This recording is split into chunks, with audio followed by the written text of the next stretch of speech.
नमस्कार, मैं हूं शिल्पी और आप देख रहे हैं फर्स्ट भारत। इलेक्ट्रॉनिक्स क्लस्टर की स्थापना हेतु सिवान के चारी बाजार में लोन मेला एवं एक दिवसीय कार्यशाला का आयोजन।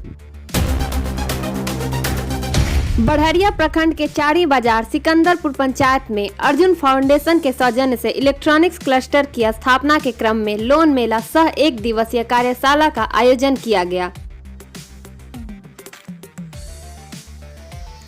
अब रोजगार की अवसर तलाश रहे युवाओं के लिए सबल उद्यमी बनने के साथ ही स्वरोजगार के लिए अवसर प्रदान किए जाएंगे, जिसमें उन्हें सरकार की योजना का लाभ जैसे कि ऋण मुहैया कराना, टेंडर मार्केटिंग, मुद्रा लोन आदि सुविधाओं के संबंध में अवगत कराया जाएगा। राष्ट्रीय लघु उद्योग निगम लिमिटेड भारत सरकार के डिप्टी मैनेजर श्री आदित्य नारायण सिंह ने बताया कि NSIC एक लघु उद्योग की सेवा प्रदान करता है, जिसके अंतर्गत मशीनरी, मटेरियल्स, मार्केटिंग की सेवा, साथ ही अनुसूचित जाति, अनुसूचित जनजाति, सभी जाति के महिला उद्यमी, पिछड़ी जाति एवं सामान्य वर्ग के व्यक्तियों के लिए भी बहुत सी योजनाएं उपलब्ध हैं। राष्ट्रीय लघु उद्योग निगम के कंसल्टेंट श्री अरुण प्रकाश कुमार ने बताया कि उद्योग शुरू होने से पहले व्यक्ति को बहुत से समस्याओं से गुजरना पड़ता है, जैसे कि प्रोजेक्ट बनाने में बहुत सी परेशानी का सामना करना पड़ता है। हम इन समस्याओं से बचने के लिए ऑनलाइन डेटा बैंक की सुविधा प्रदान करते हैं, जिसके माध्यम से उद्यमी आसानी से प्रोजेक्ट हमारे द्वारा प्राप्त कर सकते हैं। जिला उद्योग केंद्र सिवान से श्री अशोक कुमार शर्मा ने बताया कि प्रधानमंत्री रोजगार सृजन योजना के तहत रोजगार परक योजनाओं को सुगमता पूर्वक उद्यमी को प्रदान कर सकते हैं। इलेक्ट्रॉनिक्स कंपनी इलेक्ट्रोसेज LLP जो क्षेत्र में स्थापित होने वाली उद्योगों को जॉब वर्क उपलब्ध कराएगी। रिप्रेजेंटेटिव श्री सत्य प्रकाश तिवारी ने बताया कि चयनित आवेदकों को कंपनी द्वारा जॉब वर्क से संबंधित निःशुल्क 7 दिवसीय प्रशिक्षण प्रदान कराया जाएगा। तत्पश्चात आवेदकों को रॉ मटेरियल कंपनी से खरीदना पड़ेगा, जिसकी असेंबली करने के बाद कंपनी द्वारा ही असेंबल्ड प्रोडक्ट खरीद लिया जाएगा। इस प्रकार स्वरोजगारियों को ना तो कच्चे माल को खरीदना पड़ेगा, ना ही उसे बेचने के लिए किसी बाजार की खोज करनी पड़ेगी। इस अवसर पर सज्जन कुमार पाल, मैनेजर NSIC पटना, संजय कुमार सिंह, जिला उद्योग विभाग Siwan, Arun Prakash Kumar, consultant NSIC Patna, professor Virendra Prasad Yadav, निदेशक अर्जुन कुमार, शशिकांत कुमार, परवीन कुमार, मेराज सर, नितेश, सत्येंद्र सर एवं सैकड़ों की संख्या में छात्र छात्राएं उपस्थित थे। खबरों में बने रहने के लिए जुड़े रहे आप फर्स्ट भारत से। तब तक के लिए धन्यवाद।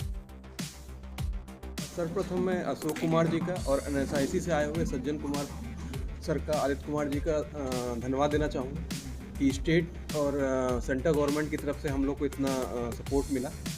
मैं यहाँ पर इलेक्ट्रोसेज विशेषकर और बाकी इलेक्ट्रॉनिक्स कंपनी जो यहाँ पर आने के इच्छुक हैं उनके रिप्रेजेंटेटिव के तौर पे प्रकाश तिवारी हूँ। यहाँ पर जो इस समय इंडिया में असेंबलिंग का काम बहुत ज़्यादा है, जो अगर बिहार की हम बात करें तो ये अच्छी खासी जनसंख्या वाला क्षेत्र है, और यूपी और बिहार और यहाँ से अगर देखा जाए तो नॉर्थ ईस्ट स्टेट्स में कहीं पर भी इलेक्ट्रॉनिक इंडस्ट्री डेवलप नहीं है। तो अगर मैं केवल इन्हीं क्षेत्रों की जनसंख्या को लेते हुए एक मार्केट की बात करूं तो ये एक खुला मार्केट है किसी भी इलेक्ट्रॉनिक इंडस्ट्री के लिए। इसमें जो भी इस समय के काम जो इंडिया में आ रहे हैं, जो आजकल की परिस्थितियां बनी हैं कि चाइना से अन्य देश सामान नहीं खरीदना चाहते हैं, तो मैन पावर सप्लाई की तरह से बात करें तो भारत एक ऑफिस से हूँ और सन 1955 से लगातार हम लोग स्मॉल स्केल इंडस्ट्री के लिए काम करते हुए आ रहे हैं। जो आज का जो ये पर्पस एक अच्छे दिन के तौर पे हम लोग देख रहे हैं, अर्जुन फाउंडेशन जो ऑर्गेनाइज किए हैं कि कैसे लोगों को एक सेल्फ सस्टेनेबल मॉडल के तहत हम आगे बढ़ा सकते हैं, स्किल्ड कर सकते हैं। क्योंकि रोज़गार की संभावनाएं जहां तक कही जाए कि नौकरी तो सभी को संभव नहीं है, लेकिन उसको हम स्किल्ड ज़रूर कर सकते हैं, जो अपने पैरों पे खड़े होकर के वो अपने काम को आगे अपने काम को कर सकते हैं। तो इसके तहत NSIC हम लोग जो काम उनको प्रोवाइड करेंगे कि A to Z हमारा जो मॉडल है सन 1955 से लेकर अभी तक जो चलता आ रहा है, A to Z जहाँ कोई हमारे ऑर्गेनाइजेशन के पास आते हैं, हमारे ऑफिस में आते हैं, वो कहते हैं कि हमें कुछ नहीं मालूम, लेकिन हमें इंडस्ट्री खड़ी करनी है, हमें अपना खुद का व्यापार करना है। तो हमारे लिए वैसे ऐसे सभी स्कीमें हम उनके लिए लाते हैं, जो भारत सरकार मिनिस्ट्री ऑफ एमएसएमई के तहत जो है उनको दिया जाता है। रोक लगाने की हर एक व्यक्ति की इच्छा होती है और बैंकों में काफ़ी उस समस्या का समाधान करना पड़ता है। तो ऐसे में आप जिला का जिम्मेदारी दिया गया है, आपकी तरफ से किस तरह की प्रोजेक्ट है? जैसे बैंक में जो समस्या होती है वो मेन होता है डॉक्यूमेंट्स की। जो लोग भी आते हैं वो या तो बहुत ज़्यादा पढ़े लिखे नहीं होते हैं, जिनके पास प्रॉपर डॉक्यूमेंट्स नहीं होते।